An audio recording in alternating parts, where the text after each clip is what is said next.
Current affair اس وقت بہت بڑا انٹرنیشنل لیول کے اوپر پوری دنیا کے مسلمانوں کا چل رہا ہے، وہ ہے سلمان رشدی ملعون پہ جو ایک قاتلانہ حملہ ہوا 12 اگست 2022 کو۔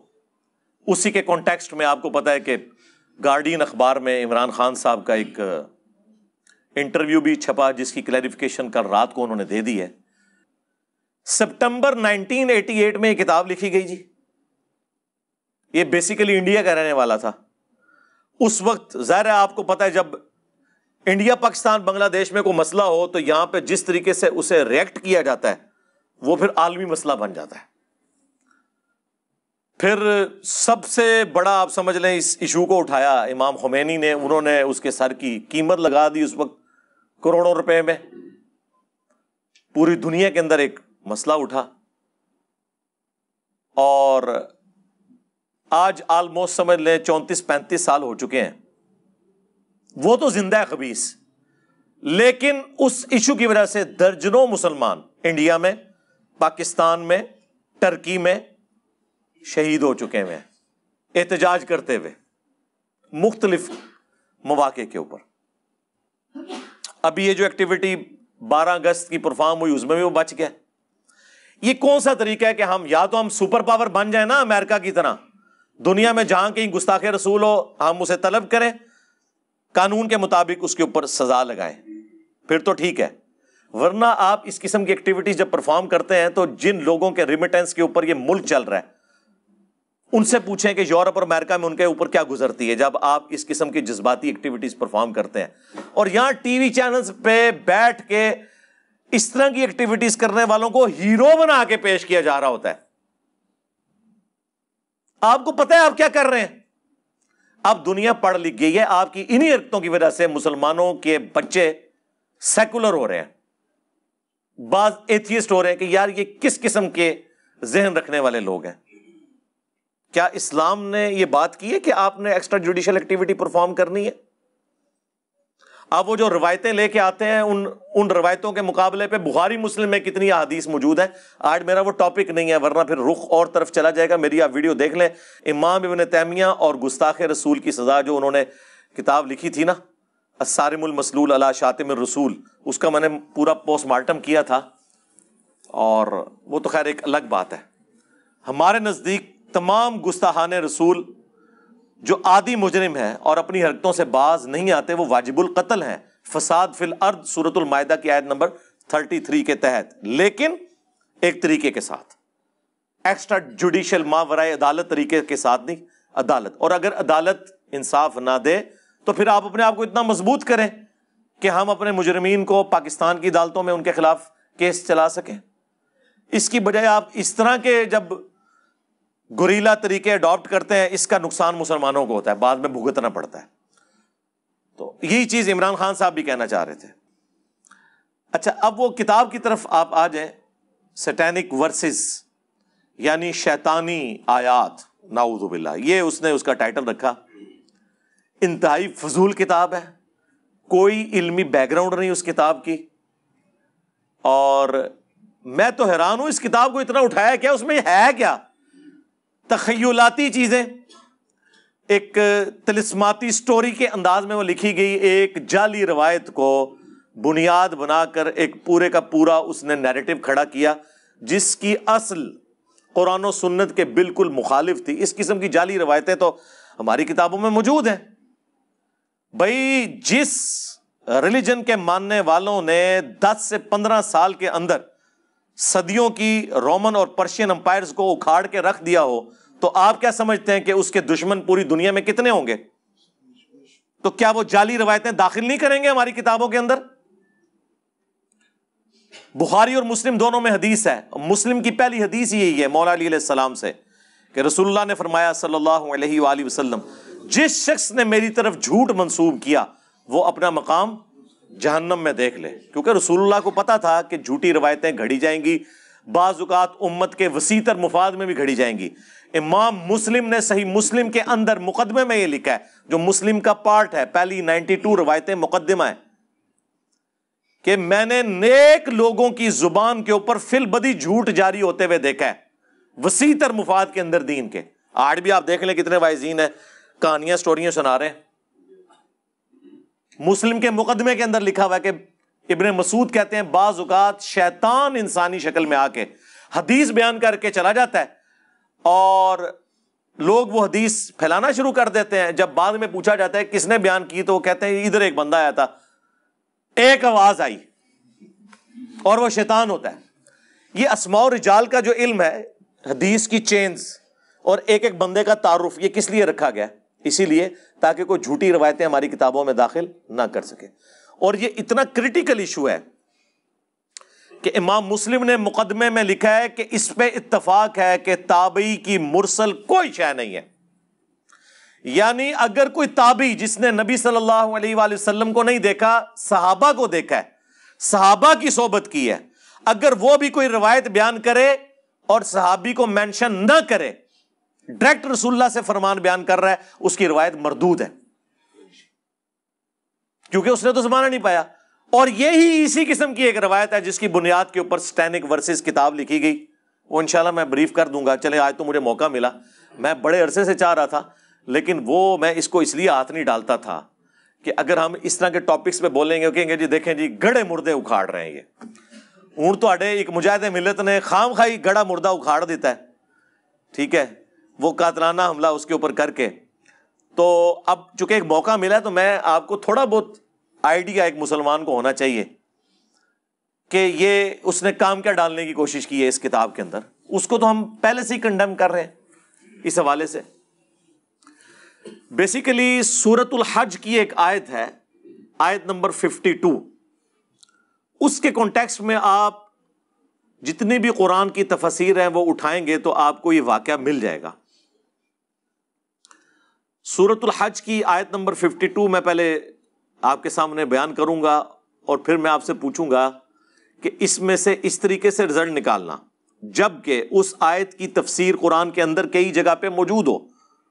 کتنا بڑا ظلم ہے کہ آپ کسی ایک جھوٹی روایت, ایک ضعیف روایت, اور ضعیف بھی اس درجے کی کہ اس کی صحابی تک سند ہی نہ جائے, تابعی تک جائے, مرسل روایت, چھوٹا ہوا واسطہ, اس کو ضعیف جمع ضعیف جمع ضعیف کر کے حسن بنانے کی کوشش کر دیں. کتنا بڑا ظلم ہے. اور یہ اتنا بڑا ظلم ہوا کہ شیخ ناصر الدین البانی, سعودیہ کے جو محدث اعظم بھی رہ چکے ہیں, البانیہ کے تھے بیسیکلی, انہوں نے باقاعدہ اس روایت کے رد کے اوپر پوری کتاب لکھی ہے حافظ ابن حجر اسقلانی کے خلاف. انہوں نے کہہ دیا کہ جی کافی ساری ضعیف روایتیں ملی ہوئی ہیں تو کچھ نہ کچھ تو ہوا ہوگا, ٹھیک ہے. حالانکہ البانی خود قائل ہیں کہ 2 3 4 روایتیں مل جائیں نا, اگر جمع کے سیغے میں 3 سے زیادہ, تو ضعیف جمع ضعیف جمع ضعیف حسن لغیری بن جاتی ہے. لیکن یہاں ان کو بھی پتا چلا, یہ البانی صاحب نے کتاب ابن حجر اسقلانی کے خلاف نہیں اپنے خلاف بھی لکھی ہے کہ ضعیف جمع ضعیف کا فارمولہ لگا کے کسی حدیث کو صحیح قرار دینا یہ کتنا نقصان دہ ہے. میں نے آج سے آلموسٹ 10 سال پہلے بھی اس روایت کو بیان کیا تھا, مسئلہ 36 کے اندر, ضعیف الاسناد اور من گھڑت احادیث کا فتنہ, کہ اگر ضعیف روایتوں کو مانا جائے تو ایٹ لیسٹ 3 حدیث کی کتابوں میں یہ روایت موجود ہے لیکن سند اس کی متصل نہیں ہے. تو اب 3 ضعیف روایتیں مل کے اور 8 9 اس کے مزید طرق ملتے ہیں, تو ہم اسے ضعیف جمع ضعیف جمع ضعیف جمع ضعیف کر کے حسن بنا دیں گے؟ نہیں, ضعیف جمع ضعیف جمع ضعیف پکی ضعیف. یہ شیطان نے پھیلائی ہے اس قسم کی باتیں. تو باقاعدہ شیخ ناصر البانی نے پورا ایک کتابچہ لکھا اس کو رد کرنے کے لیے. لیکن اس کے اگینسٹ حافظ ابن کثیر جو ہیں وہ آپ دیکھیں ماشاء اللہ تعالیٰ, انہوں نے تفسیر ابن کثیر میں سورۃ الحج کی آیت نمبر 52 کے کانٹیکسٹ میں پورا رد کیا ہے کہ یہ بالکل بکواسیات ہیں سارے واقعات. ایک ایک سند کے اوپر انہوں نے بحث کی, انہوں نے کہا یہ سندیں تو متصل ہی کوئی نہیں ہے, خام خواہ آپ اس کے اوپر بات کر رہے ہیں. تو یہ روایت جو ہے وہ المعجم الکبیر طبرانی کے اندر موجود ہے, مسند البزار کے اندر موجود ہے, اور مجمع الزوائد کے اندر بھی موجود ہے. خود ابن حجر اسقلانی کے استاد مجمع الزوائد میں طبرانی اور بزار کے ریفرنس سے لے کے آئے, انہوں نے کہا کہ یہ روایتیں ٹھیک نہیں ہیں. ہمارے پاس تو اب یہ اردو ترجمے کے ساتھ طبرانی بھی آ چکی ہوئی ہے اور مجموع الزوائد بھی آ چکی ہے الحمدللہ. ہم کوشش کریں گے کہ اس کے امیجز جو ہے وہ اس میں ساتھ ڈسپلے کر دیں کہ بالکل جعلی روایتیں ہیں جن کی بنیاد کے اوپر یہ سب کچھ کیا گیا. وہ سورۃ الحج کی جو آیت نمبر 52 ہے اس کے کانٹیکسٹ میں ہوا. وہ آیت پہلے میں پڑھ دیتا ہوں تاکہ آپ کو یہ پتہ چل جائے. اعوذ باللہ من الشیطان الرجیم بسم اللہ الرحمن الرحیم. وما ارسلنا من قبلک من رسول ولا نبی، اور کوئی بھی ایسا رسول آپ صلی اللہ علیہ وآلہ وسلم سے پہلے نہیں گزرا اور نہ کوئی نبی، الا مگر یہ کہ، یعنی تمام انبیاء اور رسولوں کے ساتھ ایسا ہوا. کیا ہوا؟ اذا تمنا، کہ جب اس نے کوئی آرزو کی.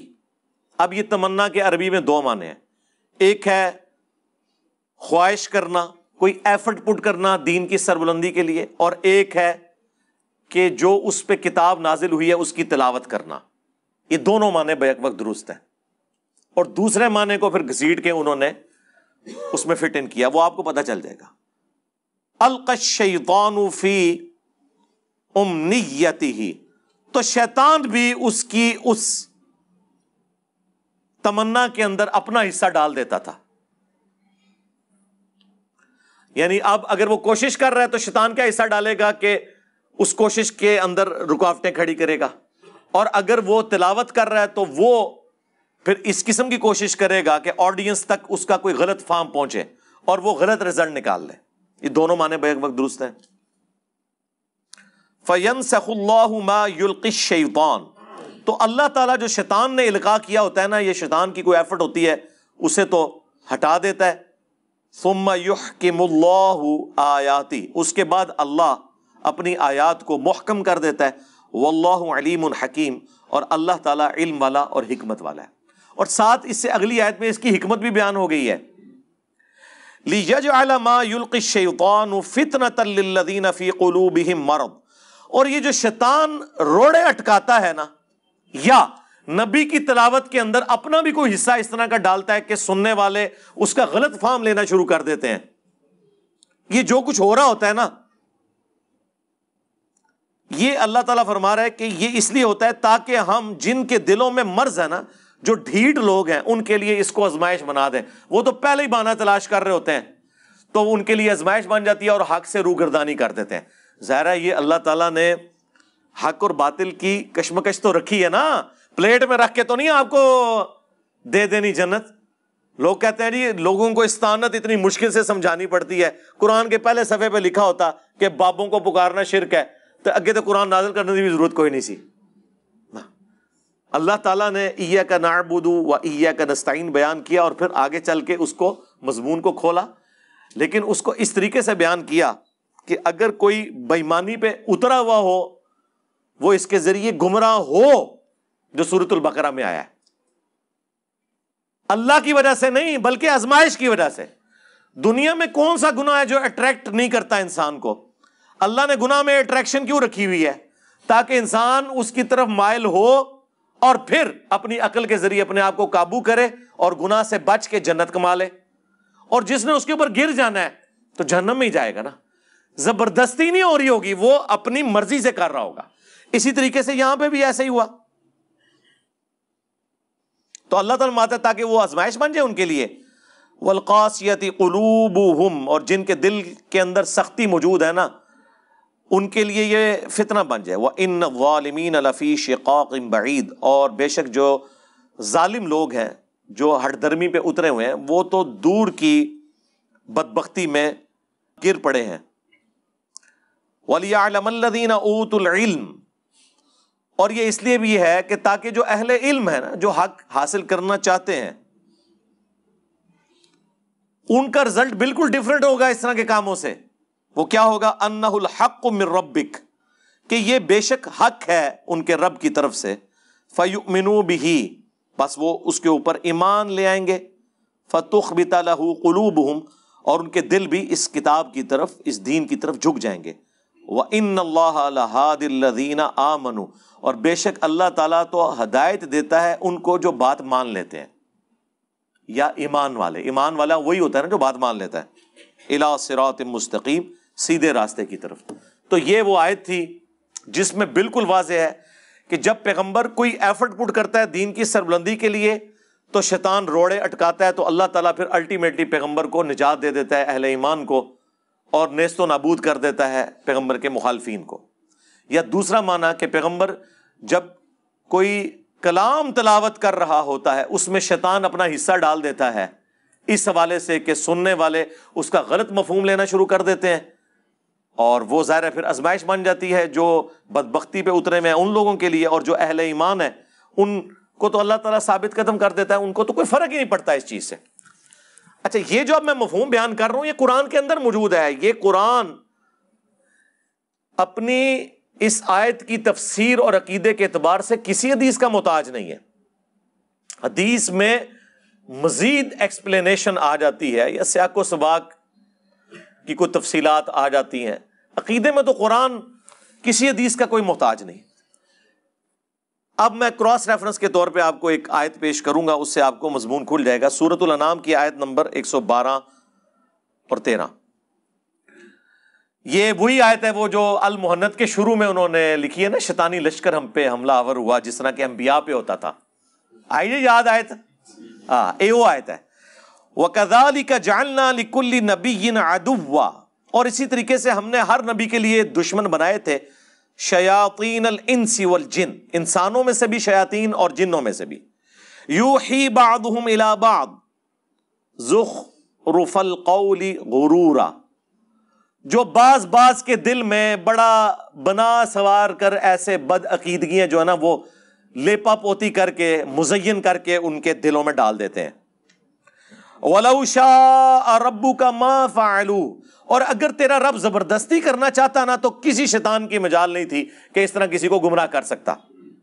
فَذَرْهُمْ وَمَا يَفْتَرُونَ، تو چھوڑ دیں ان کو ان کے حال کے اوپر اور جو یہ جھوٹ باندھ رہے ہیں۔ یعنی اگر اللہ تعالیٰ نے زبردستی ہدایت دینی ہوتی نا پھر تو یہ آزمائش بھی ختم ہو جاتی، لیکن ظاہر ہے آزمائش ہے تو جنت میں جانا ہے نا، آزمائش نہیں ہے تو اتنی بڑی جنت، ہمیشہ کی زندگی اور آپ کی مرضی، یہ جبھی ملنی ہے نا، کوئی ایفرٹ بھی پٹ کریں گے۔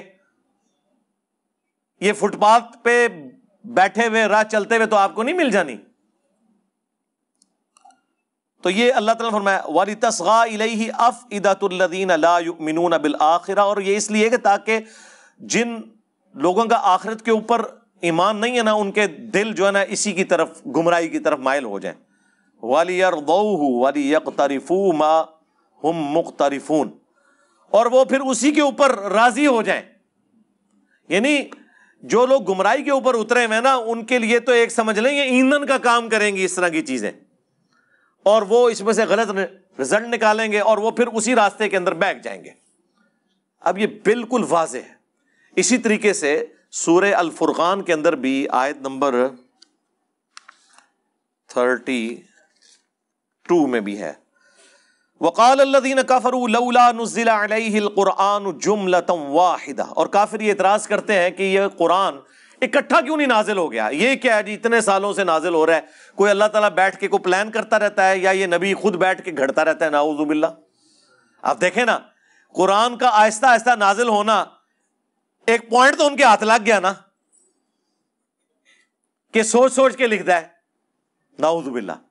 تو اللہ تعالیٰ نے اس کا جواب دیا کہ ایسا کیوں ہے، کذالک، یہ اس طریقے سے ہے کہ لنثبت بہ فؤادک، تاکہ ہم آپ کا دل اس کے ذریعے مضبوط کریں، ورتلناہ ترتیلا، اور ہم اسے ٹھہر ٹھہر کے پڑھتے ہیں۔ یعنی دل مضبوط ہوتا ہے نا میرے بھائی، دیکھیں غزوہ بدر سے پہلے سورہ البقرہ نازل ہوئی، پوری تیاری کی گئی، جالوت اور طالوت کی جنگ کا واقعہ بیان ہوا، غزوہ احد میں غلطیاں ہوئیں، مسلمانوں کے دل دکھے ہوئے تھے، اس کے بعد 60 آیات اس کے اوپر کمنٹری نازل ہوئی کہ تم نے یہ کیا، ہم نے تو وعدہ پورا کر دیا تھا، تم نے نبی کی نافرمانی کی، اس کی وجہ سے فتح شکست میں بدل گئی۔ غزوہ خندق کے موقع کے اوپر 7 گائیڈ لائنز، غزوہ تبوک کے موقع پر سورہ التوبہ، تو یہ 7 مسلمانوں کے دل اور نبی علیہ السلام کا دل بھی مضبوط ہوتا تھا۔ یہی اکٹھی کتاب آ گئی ہوتی اور 23 سال تک نبی علیہ السلام اس کتاب کی بنیاد کے اوپر چلتے رہتے، اس میں زیادہ ٹیسٹ تھا یا ہر واقعے سے پہلے اور کبھی کسی واقعے کے بعد اللہ کی طرف سے کمنٹری آتی تو کتنا دل انسان کا مضبوط ہوتا ہے کہ ٹھیک ہے جی ہماری غلطی معاف ہوگی. ٹھیک ہے، وہ غلطی معاف ہوئی نا سورہ آل عمران میں جن لوگوں نے رسول اللہ کی نافرمانی کی تھی. تو یہ اللہ تعالیٰ ہمارا یہ ہم نے اس لیے نازل کیا. اچھا اب یہ ایک اللہ کی توجیہ ہے، لیکن آٹا گوندے ہلدی کیوں ہے؟ یہ جو ایک پنجابی میں محاورہ ہے کہ جو آٹا گوندے وقت ہلنا تو پڑے گا، اب اس کو بھی کوئی اعتراض بنا لے تو اس کا کوئی علاج نہیں ہے.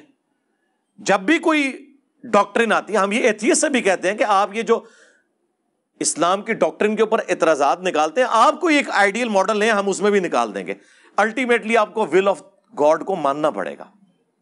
اور یہی اللہ نے قرآن میں فرمایا لا یسأل عما یفعل وہم یسألون. اللہ کو کوئی نہیں پوچھ سکتا کہ اس نے یہ کیوں کیا، اللہ سب کو پوچھ سکتا ہے. یہ اللہ کی ول ہے کہ پریگنینسی کی تکلیف سے عورت نے گزرنا ہے، مرد نے نہیں گزرنا. آپ بے شک ہر سال عورتوں کا دن اس حوالے سے منانا شروع کر دیں کہ نہیں ایک دفعہ مرد کو بھی اس تکلیف سے گزرنا چاہیے، آپ نہیں کر سکتے. اس لیے آج تک کسی نے یہ والا دن نہیں منایا. ہاں یہ انسان کی کمزوری ہے. مرد کو اللہ نے معیشت کی تکلیف سے گزارا ہے کہ اس نے نان و نفقہ بیوی بچوں کا پورا کرنا ہے. یہ ول آف گاڈ ہے نا. اللہ چاہتا ہے اسے ریورس بھی کر سکتا تھا، اللہ کی مرضی نا. تو اس کو کون چیلنج کرے گا؟ وہ تو آپ بھی کریٹر ہو تو آپ کی بھی ایک مرضی ہوگی. یہ کون سا اعتراض ہے؟ تو اللہ تعالیٰ ہمارا یہ ہم نے اس لیے کیا تاکہ اے نبی آپ کا دل مضبوط کرے، آپ کے ساتھیوں کا. اس لیے ٹھہر ٹھہر کے قرآن پڑھتے ہیں. اور پھر اللہ نے ساتھ ہی فرمایا وَلَا يَأْتُونَكَ بِمَثَلٍ إِلَّا جِئْنَاكَ بِالْحَقِّ وَأَحْسَنَ تَفْسِيرًا. اور اے نبی جب کبھی بھی کوئی بھی اعتراض آپ کے پاس لے کر آتے ہیں نا تو دیکھیں ہم کس طرح سچائی کے ساتھ اس کی تعویل آپ کو سکھا دیتے ہیں.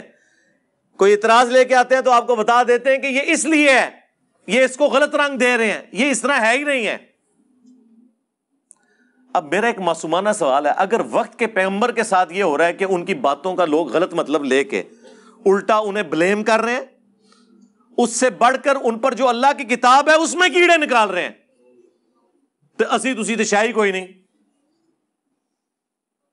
تو اس لیے اس طرح کے پروپیگنڈے سے پریشان نہیں ہونا چاہیے، بلکہ ہمیشہ فرنٹ سے لیڈ کر کے آپ کو حق بات لوگوں کو پہنچانی چاہیے. باقی اللہ کی مرضی. ٹھیک ہے، ہمیں جنت اس بات میں نہیں ملنی ہے کہ آپ کے ساتھ لوگ کتنے اٹیچ ہیں، ورنہ تو حضرت لوط علیہ السلام کی 2 بیٹیاں ہی ایمان لے کے آئی تھی نا. ہاں جی، حضرت نوح علیہ السلام پہ صرف 78 لوگ ہی ایمان لے کے آئے تھے نا، یہاں 300 سے زیادہ لوگ بیٹھے ہوئے ہیں. یہ کوئی کرائٹیریا ہے؟ کوالٹی کرائٹیریا ہے اسلام میں، کوانٹٹی نہیں ہے. تو یہ ساری وہ چیزیں کراس ریفرنس کے طور پہ میں نے آپ کو پیش کی تاکہ آپ کو پتہ چل جائے کہ جن لوگوں کے دلوں میں ٹیڑھ پن ہوتا ہے نا، وہ قرآن کی آیات کا غلط فہم بیان کرنے کی کوشش کرتے ہیں اور اس کے ذریعے پھر لوگوں کو گمراہ کرتے ہیں. یہ قرآن کے اندر اس کی باقاعدہ تفسیر موجود تھی، اس کے باوجود اس خبیث نے سٹینک ورسز جو لکھی کتاب، اس میں اس نے اپنا لقمہ اس کے منہ میں ڈالنے کی کوشش کی. ایک اور آیت پیش کر دیتا ہوں، پھر میں اس حدیث کی طرف بھی آتا ہوں جو وہ جعلی روایت ہے. سورہ آل عمران کے سٹارٹ ہی میں اللہ تعالیٰ نے نا اس فتنے کا ذکر کر دیا تھا بہت پہلے ہی. آیت نمبر 7 میں اللہ تعالیٰ نے فرمایا ہے هُوَ الَّذِي أَنزَلَ عَلَيْكَ الْكِتَابَ مِنْهُ آيَاتٌ مُحْكَمَاتٌ.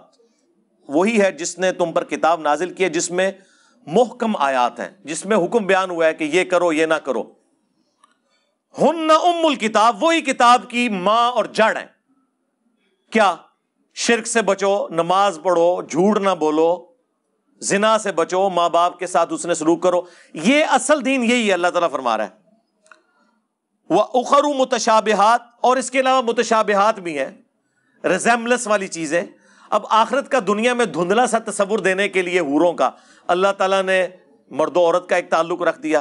آخرت کے فروٹ کا یہاں تصور دینے کے لیے دنیا میں فروٹ رکھ دیے، لیکن اس کا یہ قطعاً مقصد نہیں ہے کہ یہ فروٹ اور وہ فروٹ ایک جیسا ہے. نہیں، بالکل ایسا نہیں ہے. تو یہ متشابہات ہیں. اس طرح اللہ تعالیٰ کی صفات کا ذکر آیا ہے، وہ بھی متشابہات ہیں. کون اس کو امیجن کر سکتا ہے؟ اللہ بھی زندہ، ہم بھی زندہ، لیکن ہماری زندگی ادھار کی ہے، اس کی ہمیشہ سے ہے، ہماری زندگی اس کے اوپر ڈیپینڈنٹ ہے، اور پھر اس کی نوعیت جو ہے وہ کوئی امیجن ہی نہیں کر سکتا۔ لیس کمثلہ شیء وہو السمیع البصیر، اللہ کی مثل کوئی شے نہیں ہے۔ لیکن پھر بھی سمجھانے کے لیے اللہ تعالیٰ نے کہا اللہ تعالیٰ دیکھنے والا، سننے والا ہے۔ اب اس سے کوئی یہ سمجھے کہ اللہ کے کان ہیں یا آنکھیں ہیں جس طرح ہماری ہیں، نہیں، یہ ہے متشابہات۔ تو اللہ تعالیٰ فرماتا ہے کہ یہ متشابہات سمجھانے کے لیے تھی، یہ دین کی اصل نہیں تھی، اصل وہی ہے جو ہم نے تمہیں حکم دیا ہے۔ فَأَمَّا الَّذِينَ فِي قُلُوبِهِمْ زَيْغٌ، تو جن لوگوں کے دلوں میں ٹیڑھ پن ہوتا ہے نا، فَيَتَّبِعُونَ مَا تَشَابَهَ مِنْهُ ابْتِغَاءَ الْفِتْنَةِ، تو وہ فتنہ تلاش کرنے کی کوشش کرتے ہیں، ڈالنے کی کوشش کرتے ہیں ان آیات کے ذریعے، وَابْتِغَاءَ تَأْوِيلِهِ، اور اس کی تعویل اور اندر ادا مطلب کیا ہے اور لبڑنے کی کوشش کرتے ہیں۔ وَمَا يَعْلَمُ تَأْوِيلَهُ إِلَّا اللَّهُ، تو اس کی تعویل تو اللہ کے سوا کوئی نہیں جانتا۔ وَالرَّاسِخُونَ فِي الْعِلْمِ، اور جو علم میں پختہ لوگ ہیں نا، ان کا کیا عقیدہ ہوتا ہے؟ یقولون، وہ کہتے ہیں آمنا بھی، ہم سب کے اوپر ایمان رکھتے ہیں جو کچھ بھی قرآن میں نازل ہوا، کل من عند ربنا، یہ سب کے سب ہمارے رب کی طرف سے ہے۔ وما یذکر الا اولو الالباب، اور نصیحت تو نہیں حاصل کرتے مگر عقل والے، عشق دے چلے نہیں۔ ویسے تو میں جتنی ٹیکنیکل گفتگو کر رہا ہوں منو دسو یہ چلے نو سمجھ آ سکتی ہے؟ ہاں، اور یقین کریں وہ جو چلے چرسی اور پوڈری اور نشہ کرنے والے درباروں پہ بیٹھے ہوئے ہیں، ان کو اپنے اس نشے میں اتنا مزہ نہیں آتا جتنا ہمیں ان علمی باتوں کو کرنے اور سننے میں آ رہا ہے۔ ہاں دیکھیں نا، یہ انبیاء کی وراثت ہے نا کہ ہر چیز 2+2=4 میں ہے، ٹیکنیکلی ہر چیز اپنی جگہ بیٹھتی ہے۔ تو اللہ تعالیٰ فرماتا ہے کہ نصیحت نہیں حاصل کرتے مگر عقل والے، اور ان کی روش ہوتی ہے کہ وہ دعا کرتے ہیں ربنا لا تزغ قلوبنا بعد اذ ہدیتنا وہب لنا من لدنک رحمہ انک انت الوہاب، اے رب ہمارے دلوں کو ٹیڑھا نہ کرنا بعد اس کے کہ تو نے ہمیں ہدایت عطا فرمائی، ہمیں اپنے پاس سے رحمت عطا فرما اے عطا کرنے والے، آمین۔ تو اسی کانٹیکسٹ میں بخاری مسلم میں حدیث ہے، اللہ کے محبوب صلی اللہ علیہ وآلہ وسلم نے فرمایا جب کبھی بھی تم دیکھو کہ لوگ متشابہ آیات کی تفسیر بیان کرنے کی کوشش کر رہے ہیں، جیسے حروف مقطعات بھی ہیں، اس میں بھی تب آزمائی کر رہے ہوتے ہیں اور چیزوں کے اوپر بھی، تو سمجھ لو یہ وہی لوگ ہیں جن کے بارے میں قرآن میں اللہ نے کہا ہے کہ ان کے دل ٹیڑھے ہو چکے ہیں۔ یہی ٹیڑھے دل والے لوگ، انہی میں سے پھر اس طرح کے جاہل لوگ پیدا ہوتے ہیں، سلمان رشدی جیسے لوگ جو پھر اس قسم کی چیزیں لے کے آتے ہیں۔ اب قرآن اپنے مقدمے میں بالکل واضح ہے، اتنا واضح ہے، قرآن حکیم میں سورۃ الحجر کے اندر، سورہ بنی اسرائیل کے اندر، باقی سورتوں کے اندر اللہ تعالیٰ نے جگہ جگہ فرمایا کہ جو اللہ کے مخلص بندے ہیں نا، چنے ہوئے، ان کے اوپر شیطان کا کوئی اثر نہیں ہوتا، یعنی انبیاء کرام۔ پھر وہ ایک سورہ حج کی آیت لے کے ایک پورا ہنگامہ کھڑا کر کے ایک طلسماتی قسم کا ناول، ایک تخیلاتی چیزیں لکھ دینا، تو جرم کے اوپر مبنی ہے۔ اللہ تعالیٰ کی اسپیشل پروٹیکشن ہے۔ سورہ بنی اسرائیل میں اللہ تعالیٰ نے فرمایا کہ اے نبی علیہ السلام، ظاہر ہے نبی علیہ السلام ایک شریف النفس انسان تھے، قریب تھا کہ آپ بھی کافروں کی طرف تھوڑا بہت مائل ہو جاتے، اپنی اس شرافت کی وجہ سے ہوئے نہیں ہیں، ہو جاتے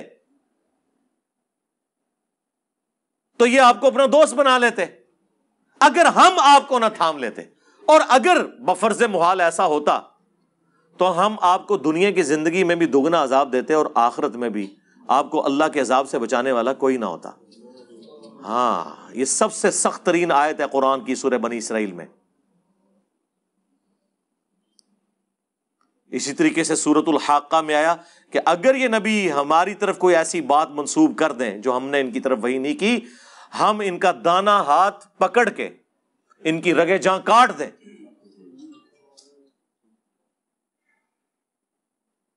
استغفر اللہ، دیکھیں الفاظ، اور تم میں کوئی ایک بھی ایسا نہ ہو جو ان کو بچا سکے۔ لیکن ایسا نہیں ہوا، یہ سارا غصہ کافروں کے اوپر ہے، یہ نبی کے اوپر غصہ نہیں ہے، یہ کافروں کے اوپر ہے کہ یہ نبی اللہ کی پروٹیکشن میں، یہ بنیادی عقیدہ ہے۔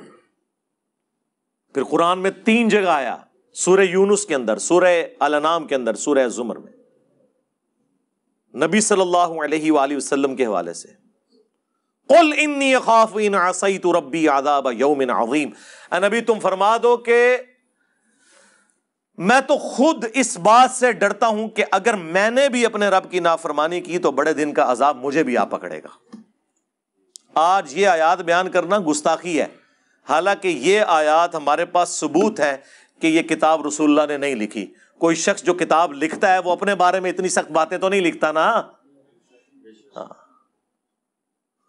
یہ اللہ کی طرف سے نازل ہوئی ہے۔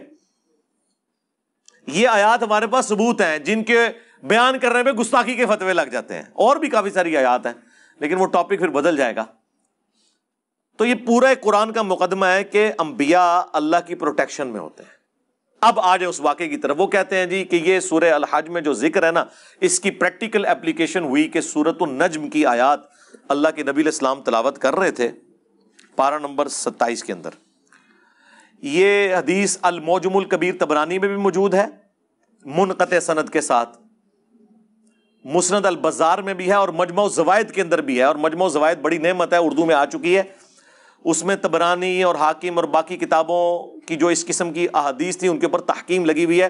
امام ہیثمی ابن حجر اسقلانی کے استاد نے اس کو باقاعدہ نقل کر کے کنڈیم کیا ہے، اور میں نے بتایا شیخ البانی نے پورا ایک رسالہ لکھا ہے ابن حجر اسقلانی کے خلاف۔ انہوں نے کہا کہ اتنی ضعیف روایتیں ہیں تو کچھ نہ کچھ تو ہوئے گا، ٹھیک ہے۔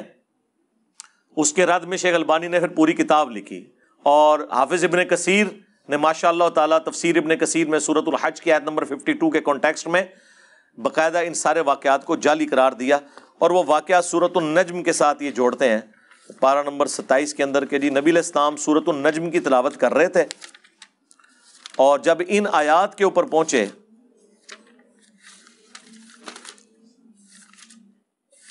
اعوذ باللہ من الشیطان الرجیم بسم اللہ الرحمن الرحیم، جہاں پہ ان دیویوں کا ذکر تھا، ان کی 3 دیویاں تھیں نا جس کی وہ پوجا کرتے تھے، بت پرست۔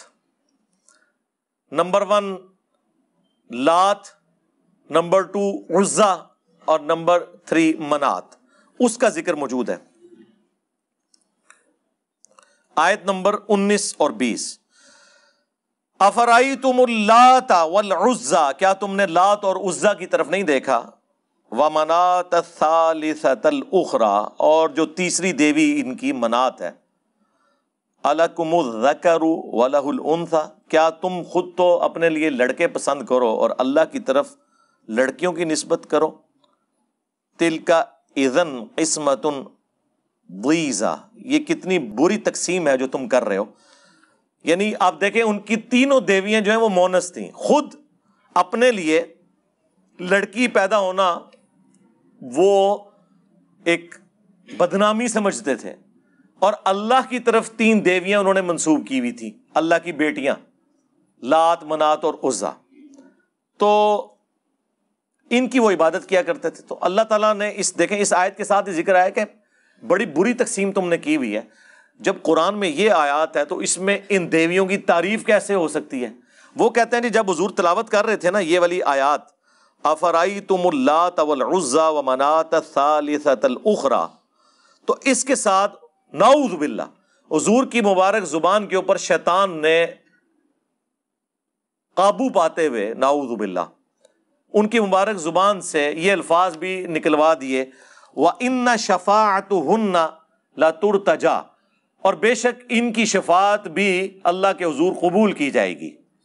تو اس کی وجہ سے کافر بھی بڑے امپریس ہوئے، اور وہ کہتے ہیں دیکھیں اتنا حصہ تو بخاری مسلم میں موجود ہے کہ جب سورۃ النجم کی تلاوت نبی علیہ السلام نے کی تو تمام جن، انس اور کافر بھی اور مسلمان بھی سجدے میں گر پڑے۔ وہ تو سر اس کلام سے متاثر ہوئے تھے، اور ان آیات کے اوپر سجدے میں نہیں گرے تھے، وہ تو آخری آیات ہیں۔ وہ کہتے ہیں جی وہ کافروں نے سجدہ اسی لیے کیا تھا کہ ان کی دیویوں کی تعریف اس میں بیان ہوئی تھی۔ اب دیکھیں کیسے کہانی میں رنگ بھرے، بخاری مسلم میں تو یہ الفاظ نہیں ہے، صرف یہ ذکر ہے کہ سجدے میں گر پڑے۔ وہ کہتے ہیں نہیں، وہ جو طبرانی کی روایت ہے اور مسند البزار میں ہے، مجمع الزوائد میں بھی لے کے آئے ہیں، اس کے اندر تو موجود ہے کہ وہ کافروں نے سجدہ اس لیے کیا کہ تعریف نبی علیہ السلام نے کر دی ان دیویوں کی، تو وہ بڑے امپریس ہوئے، اس وجہ سے وہ سجدے میں گر پڑے اور انہوں نے کہا آج تو محمد نے ہمارا مقدمہ بھی مان لیا ہے، کچھ دو کچھ لو، ٹھیک ہے اب ہم مل جل کے اپنے معاملات کو لے کے چلیں گے، نعوذ باللہ من ذالک۔ اور جن لوگوں نے اس روایت کو صحیح ماننے کی بھی کوشش کی مسلمانوں میں سے، انہوں نے کہا کہ نبی علیہ السلام کی مبارک زبان پہ جاری نہیں ہوئی ہیں بلکہ شیطان نے ان کے کان میں پھونک دی تھی۔ بھئی جب روایت ہی جعلی ہے، یہ حرکت کرنے کی کیا ضرورت ہے؟ یہی کام پھر ابن حجر اسقلانی نے کیا، باقی خیر پوری امت ایک طرف کھڑی ہوئی ہے، اسی لیے شیخ البانی نے پھر ان کے خلاف پورا رسالہ لکھا کہ یہ ضعیف جمع ضعیف جمع ضعیف کو آپ اس طرح اثر بنا رہے ہیں، حالانکہ البانی صاحب خود بھی بنا لیتے ہیں بعض اوقات، تو وہ رسالہ صرف ان کے خلاف نہیں اپنے خلاف بھی انہوں نے لکھا۔ یہ وہ جعلی روایت تھی جس کی بنیاد کے اوپر انہوں نے ایک پورا ہنگامہ کھڑا کیا ہوا تھا۔ یہ بالکل جھوٹی روایت ہے، اس کی کوئی سند متصل نہیں ہے کسی صحابی تک، تابعین تک جاتی ہیں، لیکن ظاہر ہے وہ تو مسلم کے مقدمے میں ہے کہ تابعی کی مرسل کوئی شاعری میں شروع میں بتا چکا کہ صحیح مسلم کے مقدمے میں ابن مسعود کا قول ہے کہ بعض اوقات شیطان انسانی شکل میں آ کے حدیث بیان کر کے چلا جاتا ہے، مشہور ہو جاتی ہے، لہٰذا پوری تحقیق کی جائے گی کہ اس کی سند رسول اللہ تک جاتی ہے کہ نہیں۔ یہ تو نہیں کہ حدیث تو حدیث ہوتی ہے اصلی ہو یا جعلی، ڈگری تو ڈگری ہوتی ہے اصلی ہو یا جعلی، ایسا نہیں ہے۔ تو بہرحال یہ میں نے پورا مقدمہ آپ کے سامنے رکھ دیا اس کتاب کے حوالے سے، تاکہ آپ کو پتہ چل جائے کہ یہ جو تماشا ان لوگوں نے کھڑا کیا ہے، اس کتاب کو اتنی ہائپ اس میں کریٹ کی ہوئی ہے، اس کتاب میں شائع کوئی نہیں ہے کہ جسے اتنی امپورٹنس دی جائے، سوائے یہ کہ آپ یہ کہہ سکتے ہیں کہ گستاخی یا کچھ ایسے الفاظ استعمال ہو گئے۔ ٹیکنیکلی تو وہ پور کتاب ہے، ٹیکنیکلی جو اسلام اور پیغمبر اسلام کے اوپر جو اعتراضات آج کے ایتھیسٹ کر رہے ہیں وہ بہت زیادہ ساؤنڈ ہے ایز کمپیئر ٹو اس کتاب کے، اس کے مقابلے پہ قرآن و سنت کے مقابلے پہ تو دونوں ہی جعلی باتیں کر رہے ہیں، لیکن اس کو اتنی ہائپ کریٹ کی ہے اور اس مردود کو انہوں نے زندہ رکھے ہوئے ابھی تک، اور دفع کریں اسے، مرے اپنی آرام موت، یا اتنے مضبوط ہوں کہ ہم اسے پھر پکڑ کے تو اپنی عدالتوں میں مقدمہ چلا کے تو فساد فی الارض کے تحت اسے سولی لٹکائیں۔ ادروائز آپ اس قسم کی ایکٹیویٹیز پرفارم کریں گے تو عمران خان صاحب نے بالکل صحیح سٹیٹمنٹ دی ہے کہ اس طرح کی ایکٹیویٹیز پرفارم کرنے کا پھر اسلام کو نقصان ہوتا ہے، ٹھیک ہے، مقدمہ کسی اور طرف چلا جاتا ہے۔ آپ دیکھیں وہ اس کی جو خبریں ہیں نا، اس کے نیچے لوگوں کے کامنٹس پڑھیں، لوگ کہہ رہے ہیں جی یہ ہے جی ریلیجن آف پیس، کس کس قسم کے ان کو موقع مل گیا نا بھونکنے کا، اور اس قسم کے موقع ہم پرووائڈ کرتے رہتے ہیں۔ ابھی تو یہاں کی گراؤنڈ ریئلٹیز نہیں ان کو پتا کہ یہاں مسلمان سے ڈرتا ہے، یعنی ایک مسلمان رفع الیدین کرتے ہوئے آمین اونچی کہتے ہوئے کسی ہندو سکھ عیسائی سے نہیں ڈرتا۔ آپ کسی سکھ کی دکان کے باہر مصلی ڈال لینا اور رفع الیدین سے نماز پڑھیں، کچھ بھی نہیں کرے گا، ہندو کچھ بھی نہیں کرے گا، لیکن کسی لبیک یا رسول اللہ نعرہ لگانے والا، ہاں اس کی دکان تو دور کی بات، اس کی مسجد میں بھی آپ رفع الیدین آمین اونچی کہے تو دیکھے وہ کیا کرتا ہے۔ تو اس سے اندازہ لگا لیں کیا یہ رسول اللہ کو لبیک کہہ رہے ہیں، یہ شیطان کو لبیک کہہ رہے ہیں آپ نبی علیہ السلام کی سنت سے اتنی نفرت کر کے؟ یہ کون سی دین کی خدمت ہو رہی ہے؟ تو اس لیے اپنی آنکھیں کھولیں۔ میں نے آپ کو بہت پہلے بتایا تھا کہ آنے والے دور میں یا تو مسلمان کتاب و سنت کے منہج پہ آئیں گے یا پھر وہ ایتھیسٹ ہوں گے۔ اے وشکارلے مولوی ادھر ادھر ہو جانے جے سارے ہے، تسی دیکھ رہے ہو کس طرح انہاں دی مٹی پلیت بھی ہوندی ہے، ٹھیک ہے جی، آباء و اجداد قبروں کے پجاری، اولادیں جو ہیں وہ الحمدللہ کتاب و سنت کے منہج کے اوپر آ چکی ہیں۔ ہمیں تو لوگ مطلب فرسٹ ہینڈ رابطہ کرتے رہتے ہیں، اللہ کا شکر ہے۔ تو یہ تو کہتے تھے نا جی وہ فلانے بزرگ نے اتنے نو کلمہ پڑھایا، فلانے نے اتنے ساری کہانیاں بنائی سن، ٹھیک ہے جی، بزرگ تے پھر انہوں منو کہ صدیاں تو جنہاں نو تسی اپنے بابے نال جوڑیا سی، انہاں بابے چھوڑ کے اس شخص نو اپنا امام مان لیا ہے جس کی قبر مدینے میں ہے، محمد رسول اللہ صلی اللہ علیہ وآلہ وسلم۔ صلو علی محمد وآل محمد، اللہم صلی علی محمد وعلی آل محمد واصحاب محمد وازواج محمد وامت محمد اجمعین الی یوم الدین، آمین۔